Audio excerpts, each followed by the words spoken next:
everybody, and welcome back to Growing in the Cove. My name is Stacy and I garden in Zone 5B, Newfoundland. So it's been a little while since I posted a video. I've been super busy. I had my sister home visiting here in Newfoundland for a week from Edmonton, and I was so busy that I didn't have time to film a video. However, there has been lots happening in the garden, and it's kind of hard to even know where to start. So I was thinking it might be a good idea for me to do a garden tour, sort of a garden update, and show you what's done, what needs to be done, and kind of where we're at, because a lot has changed in a few weeks. There's also construction going on outside my house. I'm not sure how much of this you're going to pick up on, so I may have to try filming this video later on today. Okay, so let's give this a go. I know they're breaking rocks over there, so this may need to be done again this evening when they are done for the day. So this is my back garden where my vegetable plot is, and this is one of my favorite spaces and probably where I spend the most time. If you look over here, I've got a lot of plants hardening off. Yeah, I've got a lot of annuals. I've got mostly annual vines, begonias. This is some purple bell vine. These are my squashes. I've got cosmos, zinnias. These are some clematis that I bought early on at a big box store. And I've got a bunch of dahlias ready to be planted, and they're trying to bloom already, which is nuts. I've got some marigolds, some coleus, which is really cool because these coleus started out very green, and they're supposed to be a coral color, and they're finally starting to get their color. And I've got, sunflowers and zinnias. So everything is looking great, but I want to show you sort of what's going on here in the vegetable garden. I've sort of been putting off doing a video because there's still so many things that I need to get done, and it feels like I never have enough time. But to be frank, some of my favorite gardens or gardeners to follow on YouTube are people with real life gardens. Not people who have a bunch of staff helping them out, but people who actually have real gardens with real people and real yards, and that's honestly what I find most interesting and inspirational. So I figure that's okay. I will show it how it is, because let's be real, it's never going to be done, and I'm probably never going to be totally happy with it. So this is a bed that I added maybe 4 years ago now, possibly 5. And this perennial bed is a little more cottage garden than my front yard is. My front yard started out very cottage garden, but now it's kind of morphed into its own thing. But here I have a lot of the classics. I have bearded irises, which are actually getting ready to bloom. I've got hardy geranium. I did have primroses, which are near the end of their bloom cycle. I've got Shasta daisies, bee balm. In the middle I have delphinium ready to bloom hopefully soon. I do have some alliums, but this has been happening to them. I don't know what that's about, but I actually only have a few alliums left in this border. And I think what puts on the grand show in this garden at the midsummer point is I have a stand of hollyhocks here at the back. Around this side of the bed, I've got a few herbs in here. I've got self-seeded parsley, which is always my best parsley. I've got some chives that are coming out. And here I've got, these were grown from seed. This is Jacob's Ladder. I planted these a couple weeks ago. They're settling in nicely. I've also got some dwarf goat's beard, a few plants of those. So yeah, that is my little cottage garden. I call this the elderberry garden because I have a big mature elderberry tree in the middle. I've got my pots, which unfortunately my tulips are starting to go over, but that's okay because I'm going to be replacing these pots soon with my warm season annuals, and I will change up the look completely. For people who ask me about doing tulips in pots, I don't keep them year to year. I will discard of these tulip bulbs, kind of treat them as annuals, and I'll plant fresh ones in the fall. And this is my vegetable garden. So things are kind of coming along. It seems like we had a really cold May, and then all of a sudden it got hot, and it's been beautiful weather for the last week. This bed I have planted with white onions. I think the name is Expression, and they've been in the ground now for a couple of weeks, and they're settling in nicely. I've interplanted with some lettuces. Unfortunately, I have had a rabbit that has been helping itself, so I've lost a few lettuce plants, but that's okay because it's getting too warm, and eventually these lettuce are just going to bolt anyway, so whatever I can get is a win. Here is my garlic bed. You can see there is a mouse trap because I actually had a big rat issue in the fall, and they were digging up my garlic bulbs, which is bizarre because garlic is toxic to rodents. But anywho, this is probably the most progressed my garlic have ever been at this point in the season, and they are looking fantastic. So I always love growing garlic, and I always devote an entire bed. Over here I've got some bits and bobs. I actually need another sort of trellis structure like I have over there for these peas to climb. These are the Magnolia Blossom Sugar Snap peas, so they have purple flowers, which is pretty rare for a snap pea, so I'm really excited for those.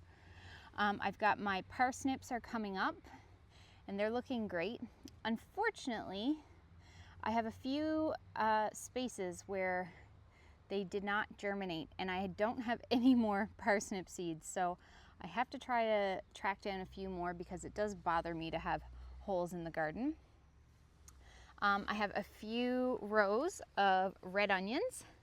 These have been in the ground for less time than my other ones, so they're not as far along, but they are doing good. And I've actually interplanted a row of arugula here. However, when I planted these seeds, the weather was so much cooler, so I feel like this is gonna bolt really fast. So I'm gonna get to eating that pretty soon. Then over here, I've got my celery planted, which is looking great. I think this variety is called Tango. It's my first time growing it, and it's looking really good so far. So I haven't had good luck with getting big celery stalks in years past. So this year I'm gonna try really hard to keep the water to it. And I tried to keep everything that needs a lot of water together. So the parsnip, or the onions and the celery both need a lot of water. So I'm hoping I can get some good celery this year. This bed looks a little bit insane, but it is my asparagus bed. So this is actually my third year on 2-year crowns, and technically I could have harvested this spear when it first came up, because they say as long as it's about the size of a pencil, you can harvest. However, this would have been the first year I could have harvested, and I only had maybe 5 spears. So I figure it's better just to let my asparagus mature and develop, and hopefully next year I will be able to harvest with abandon. Some of these are poppies that I winter sowed, and they're doing amazing. But what's even cooler is I have all these self-seeded poppies that came up from seeds that were dropped last year. So I'm very excited to see how pretty they're going to be when they bloom. And again, I've got some self-seeded parsley from last year. This is beautiful, this parsley. So anyway, I don't really eat that much parsley, but there you go. And I've got some cilantro planted in the back. And then here I have my strawberry bed, and my rabbit has already been having a few visits here and eating the leaves, so I did put up my bird netting for that reason. I did pull out all of my old plants earlier in the spring as strawberry plants mature, I think at year 3, between 3 and 5, their fruit production really goes down. And some of these crowns were about 5 years old. So I pulled up the biggest, gnarliest ones and I let the little ones take over. So I hope all these flowers are indicative of how many strawberries I'm gonna have. I had a great harvest last year. Hopefully that will continue. Now this bed is not totally finished. I've got sweet peas in the back, which you can see the rabbit has eaten one of mine down, but that's fine, that will rebound. And as they grow up, I'm going to attach them to the trellis. And I actually have shallots in this bed. So this is my first time growing shallots, so hopefully they do well. And in between each row, I'm going to be planting carrots, which I have not planted yet, but I'm planning on planting soon. And these are some of my winter sown things that I'm waiting for them to get bigger before I plant. But otherwise, that's what's happening here in the vegetable garden. I have a new bed that I need to get filled with soil. My daughter was playing in it, and I actually have a matching one that will be going right there. So I'm going to be growing peas and beans up these arches. I've got a variety of plants here that need to be planted. Some of these are new perennials. Most of them are seedlings or things that I've propagated. You can see I have literally a tree growing up through here, but that's on my to-do list. And then I will take you into my greenhouse, which is very much not organized right now. So all of my cold hardy greens have now bolted. It is way too warm. So I need to pull out all of these things so I can get all of my tomatoes planted. So that is on the to-do list. Although I will say these lettuces, although they're getting ready to bolt, have done fantastic. And in here you can see, look at these beautiful flowers. These are not sweet peas, these are snow peas. So they are just starting to produce some edible peas. So I'm really excited for that. I've never tried an early spring crop of peas, but they are doing really well. So I'm really pleased about that. I will definitely do that next year. And then here I've got all of my tomatoes that I've grown from seed, as well as my peppers, and they're all looking great. They could probably use some fertilizer, and they're looking to get planted into some fresh soil for sure, but they're all looking really good. Very excited for tomatoes this year. And I also planted up these baskets with my red velour petunias, and they're starting to fill out and they're looking really pretty. This color is stunning. I love it. An update on my ranunculus, which I've kind of kept tucked back in the colder part of my greenhouse, although nothing is cold in here per se, but I don't like to keep them in direct sun because I think it's just going to make the plants shut down. But you can see I have some of my first ranunculus buds coming in, so hopefully I'll have some flowers soon. I was a little bit concerned about how quickly everything was heating up, but they are looking really healthy. And they seem to be doing really well in these grow bags that I have them in. And these are just some violas from last year, which honestly have like 18-inch stem length. I'm gonna make a little bouquet with them because they're gorgeous. Then up here I have various things that are germinating. I'm having a lot of trouble getting squash seeds to germinate this year. I have never had this issue in the past, but I have reseeded like 3 times and only half of my seeds have actually done anything. So I don't know if it's me, I don't know what's going on, but it seems like from year to year, each year has its issues. So I actually have more. I bought fresh zinnia seeds, which I'm trying because I've also had germination issues with zinnias. So yeah, I've got more things happening in here. There's a few bare root perennials that I got in the mail the other day. So that's what's happening in the greenhouse. Not really much to look at, and like I said, I have so much work to do. Here I've got some more things hardening off. These are beautiful. These are marigolds that are like a tall, bushy marigold, and they're called burning embers.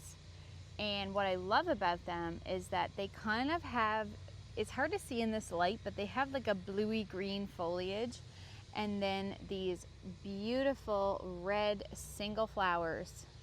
So I'm actually going to be putting these in my front garden as an annual to kind of fill in. I've got some lobelia, which is going in pots. These are all of my geraniums, which I started from cuttings back when, probably in March. And I have all these baby plants. They'll be going in planters, and more petunias. Again, this color. And these are so vigorous. I highly recommend growing this variety from seed. They get enormous and they're just beautiful. Got some nasturtiums started back there. And yeah, that's pretty much it for this little area. I've got some rhubarb over here, and my rhubarb is looking quite nice. Oh my gosh, I could probably harvest some of this. That stalk is definitely big enough to harvest. So I've got some nice rhubarb coming in. This one I think is not a red rhubarb, it's regular, and this is a red rhubarb. You can tell because the stalks are mostly green on these with a little bit of red, and these are fully red. I think most people prefer the red rhubarb. And then here, this is another little bed that I have most of my greens in, mostly because it is under a giant maple tree, and I'm taking advantage of the bit of shade that provides, although right now you can see it's in full sun. So I've got some annuals here. This is honeywort or cerinthe. I only planted those a few days ago, so they're looking a little sick, but they will fill in. They're great for pollinators. I've got some beautiful lettuces. This is an oak leaf lettuce. This is a great variety. I'm a little bit of a lettuce nerd. I like growing a lot of different kinds. This is Lola Rosa, which, look at the colors on this. I just love it. It's so pretty. It's a really nice frilly salad leaf for a salad. This is Easy Tron. This is new to me, and this is more of like a crispy, do they call it maybe like a tango lettuce? I'm not sure. Here I can see the rabbit has totally eaten this salad, or this lettuce, and that is the Marvel of Four Seasons, which is a beautiful butterhead lettuce. And over here, this is Amish deer tongue. And it gets that name because it looks like a tongue. So this is a cool variety that I've been growing for a while. I've got issues with my beets. I did use old beet seeds, but I've only got a few beets that came up of this entire row. And I can see slugs did get into it, so maybe that was the problem, but I reseeded again. Here we've got some bok choy that's totally ready for harvest. I don't spray anything on these to keep the slugs or cabbage moths off. So they do have a lot of holes in them, and I'm okay with that. Yeah, you can see these are starting to bolt. So I basically need to harvest all of these. And I have some kales interplanted in here because soon these will be gone. I've got some mizuna in here. I also have some calendula, which is coming up. I also have on this tiny little trellis some bush peas planted, but I've actually planted them twice now and they're not coming up. So anyway, I do like the look of this bed, and I do like when you have alternating colors of lettuces. I just love the way that looks. Okay, so this is another area of my property, and I have semi-developed it into a garden. And this is even more unfinished than everything else I've shown you so far. So this is my cut flower patch, which I literally only got planted a few days ago. Normally I have this job done sometime in May, early May usually, because all of these plants can handle the cold. But anyway, I got to it when I got to it, and it's in. So these are all snapdragons. I planted a lot of snapdragons this year, and I'm doing an experiment where they're probably only 3 to 4 inches apart. Last year, I think I did a 6-inch spacing, and I felt like I could have squeezed them closer together and still gotten long stems. So I have put them even closer this year because I think they'll do fine with it. I've got some Magus, also known as, what is it known as? Bishop's flower. Kind of looks like a Queen Anne's lace. It's my first time growing it.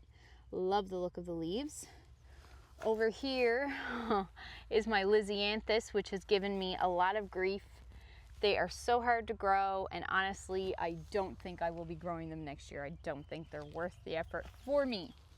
And then I've got some Sweet Williams here in the back that are supposed to bloom in the first year, but I don't know. They're not looking like the ones that I grew last year, which were first year bloomers. So the rest of this bed, as you can see, I have a weed film down, which has mini holes in it so water can still soak through.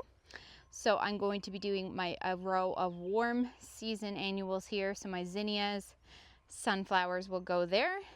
And last year I did flowers on this third row as well, but I think this year I'm actually going to experiment with maybe putting some squash and tomatoes in. This is my potato patch, and I already have potatoes starting to come up. I've got two types. I've got Gold Rush, which is said to be scab tolerant, resistant, I don't know, but I do have scab in this bed. So I was looking for varieties that are more scab resistant. So I've got Gold Rush and Norland Reds. And you can see I've actually dug these trenches super deep because apparently the deeper your potato, the more potatoes you get. So I will be hilling these rows over once the plants get bigger. So that's usually sometime in July. I will hill them up and cover them up with soil, and hopefully I will get a really good harvest. Over here I've got my extras of garlic that I didn't have room for in the other bed, and I just didn't want to throw out all that garlic seed, so I've got a bumper crop here. I've got a few bread seed poppies in here, which will be blooming soon. And I've got some leeks down here. They're really puny, but of course leeks take a really long time. Some of the varieties take over 100 days. So I have a short season and a long season variety. So hopefully they do okay here. And then this area here is going to become actually my new squash patch, or my pumpkin patch. I'm going to be moving this trellis over there, and I'll be growing some climbing beans and peas on it. So that's what's happening. So that concludes my garden update. I know it was a lot, and I haven't even shown you the front garden, so I'm going to do that in a separate video. Sorry for the verbal diarrhea. There's so many things that I need to do, and I just have to remind myself that it will all get done in good time. I hope everything is doing well in your garden so far. It seems like we had a cold May, but it has totally flipped the script, and now we're having a beautiful, warm, sunny June. And it seems like we got this huge jump start on the season all of a sudden. So I'm really excited to see how everything turns out this year. So if you have any questions or comments for me, please leave them down in the comment section below. I love hearing from you guys. If you'd like to help out my channel, you can hit the like button, or you can subscribe. Hit the subscribe button down below if you'd like to be notified when I make new content. So thank you again for watching, and until next time, bye.